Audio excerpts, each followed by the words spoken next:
तो चलिए इस एक्सप्लेनर में आज एक ऐसे विषय पर बात करते हैं जिसे हम सब बहुत करीब से जानते हैं, तुलसी।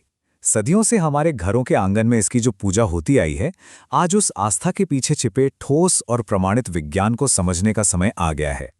इस पौधे का जो बायोलॉजिकल आर्किटेक्चर है वो किसी चमत्कार से कम नहीं है। यह सिर्फ एक धार्मिक प्रतीक भर नहीं है, बल्कि इसके भीतर प्रकृति का एक बहुत ही गहरा विज्ञान काम कर रहा है। विज्ञान की भाषा में कहें तो तुलसी को ओसिमम सेंटम कहा जाता है। वैसे तो ये पुदीने यानी लेमिएसी परिवार से आता है, लेकिन इसके औषधीय गुण इसके आम रिश्तेदारों से कहीं ज़्यादा एडवांस्ड हैं। सच कहूँ तो ये सिर्फ एक साधारण सा पौधा नहीं है, बल्कि ये अपने आप में प्रकृति की एक छोटी सी लैब की तरह काम करता है, जिसके अंदर बिना रुके अनगिनत प्रक्रियाएं चल रही हैं। इस विश्लेषण में हम इन 5 मुख्य पहलुओं पर बात करेंगे। प्रकृति की अल्टीमेट मिनी लैब, तुलसी की 3 शक्तिशाली किस्में, सूक्ष्म दुनिया के अंदर का रहस्य, इंसान के शरीर की हीलिंग और अंत में हमारे पर्यावरण की शुद्धि। भाग 1, प्रकृति की अल्टीमेट मिनी लैबोरेटरी, आंगन से माइक्रोस्कोप तक। आइए सबसे पहले इस पौधे को एक बड़े नजरिए से देखते हैं, जो हर दूसरे आंगन में मौजूद है। ये बात बिल्कुल सटीक है कि ये पौधा प्रकृति की एक मिनी लैबोरेटरी के रूप में काम करता है। सदियों से इसे पूजा जाता रहा है, लेकिन अगर विज्ञान के चश्मे से देखें तो ये धार्मिक आस्था दरअसल प्रकृति के इस बेहतरीन डिजाइन के प्रति हमारा सम्मान है। यह एक ऐसी नेचुरल बॉटैनिकल लैब है जो हमारे ठीक सामने बिना कोई शोर किए लगातार अपना काम कर रही है। भाग 2, तुलसी की 3 शक्तिशाली किस्में, अलग रूप और रसायन। अब इसके अंदर के रसायनों की बात करने से पहले दुनिया भर में पाई जाने वाली इन 3 मुख्य किस्मों को जानना बहुत जरूरी है। इस जानकारी को देखकर आप भी हैरान रह जाएंगे कि इनमें कितना स्पष्ट अंतर है। सबसे पहले है रामा तुलसी, जिसके पत्ते हल्के हरे रंग के होते हैं और इसकी महक बहुत ही मीठी और मन को शांत करने वाली होती है। फिर आती है कृष्णा तुलसी। इसके पत्ते गहरे बैंगनी या लगभग काले रंग के होते हैं और विज्ञान बताता है कि इसी किस्म में सबसे ज्यादा असरदार केमिकल पाए जाते हैं। और तीसरी है वना तुलसी, जो आमतौर पर जंगलों में उगती है और इसमें से एकदम ताजे नींबू जैसी महक आती है। भाग 3, सूक्ष्म दुनिया के अंदर एक पत्ते के भीतर का सफर। तो चलिए अब सीधे माइक्रोस्कोपिक लेवल पर चलते हैं और देखते हैं कि इस छोटे से पत्ते के अंदर कैसा अद्भुत इकोसिस्टम काम कर रहा है। जब हम माइक्रोस्कोप से इस पत्ते के अंदर झांकते हैं तो एक बेहद गतिशील और व्यस्त दुनिया दिखाई देती है। यहाँ कई ताकतवर रसायन यानी केमिकल एजेंट्स एक साथ मिलकर काम कर रहे हैं।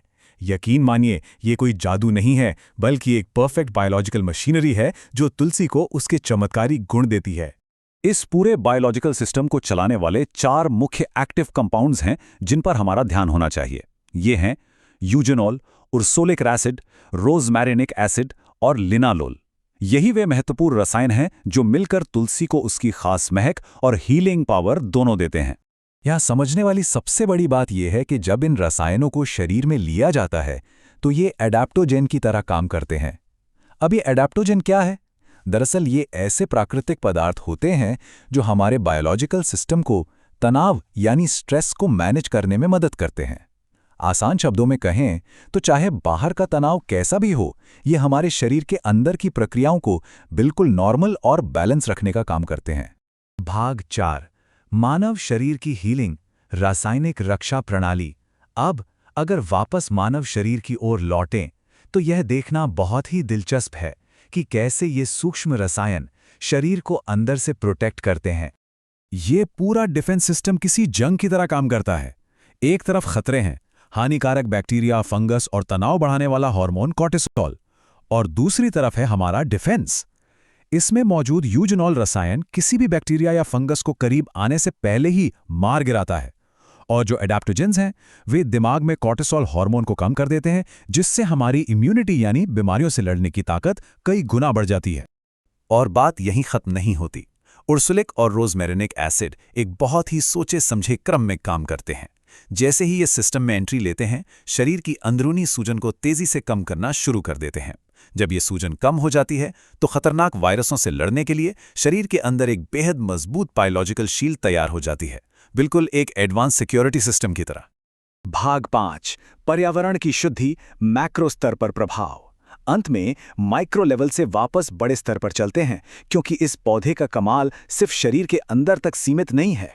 पर्यावरण को शुद्ध करने का इसका तरीका बहुत ही शानदार है। इसमें प्रकाश संश्लेषण यानी फोटोसिंथेसिस की दर बहुत तेज होती है। अपनी इसी तेज दर और अंदरूनी बनावट के कारण तुलसी एक नेचुरल एयर प्यूरिफायर की तरह काम करती है। ये लगातार आसपास की हवा में ताज़ी ऑक्सीजन घोलती रहती है। अब समझ में आता है कि इसे हमेशा घरों के आंगन में क्यों लगाया जाता है।